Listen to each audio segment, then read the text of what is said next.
கிறிஸ்துவுக்குள் பிரியமான சகோதர சகோதரிகளே, உங்கள் அனைவரையும் தினமொரு முத்துக்கள் நிகழ்ச்சியில் சந்திப்பதில் மிகுந்த மகிழ்ச்சி அடைகிறேன். யார் அடுத்திருப்பவர்? லூக்கா 10ஆம் அதிகாரம் 36 முதல் 37 முடிய வசனங்கள். கள்வர் கையில் அகப்பட்டவருக்கு இம்மூவருள் எவர் அடுத்திருப்பவர் என உமக்கு தோன்றுகிறது என்று இயேசு கேட்டார். அதற்கு திருச்சட்ட அறிஞர், அவருக்கு இரக்கம் காட்டியவரே என்றார். இயேசு, நீரும் போய் அப்படியே செய்யும் என்று கூறினார். ஒருவர் எருசலேமிலிருந்து எரிகோவுக்கு போகும் வழியில் கள்வர் கையில் அகப்பட்டார். அவருடைய ஆடைகளை உரிந்து கொண்டு அவரை அடித்து குற்றுயிராய் விட்டு போனார்கள். குரு ஒருவர் தற்செயலாய் அவ்வழியே வந்தார்.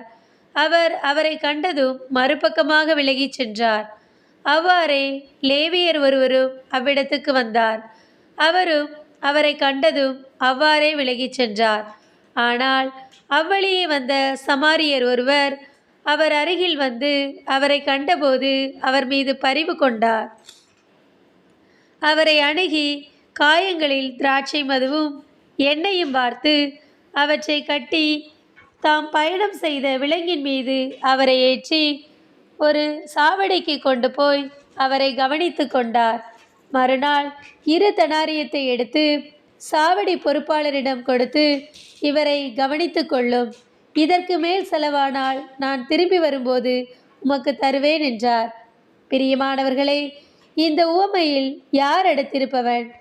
தேவையில் இருக்கும் நபருக்கு உதவுபவனே அடுத்திருப்பவன். குருவும் லேவியும் தங்களுடைய ஆலய பணிகளை மனிதநேய பணியை விட முக்கியம் என ஒதுங்கிச் சென்றார்கள்.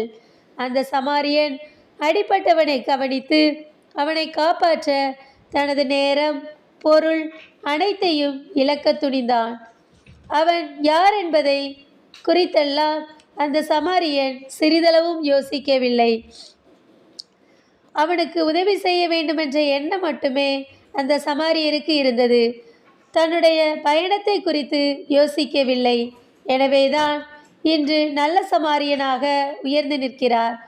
நாமும் நல்ல சமாரியனை போன்று மற்றவர்களுடைய தேவைகளை அறிந்து உதவி செய்வோம்.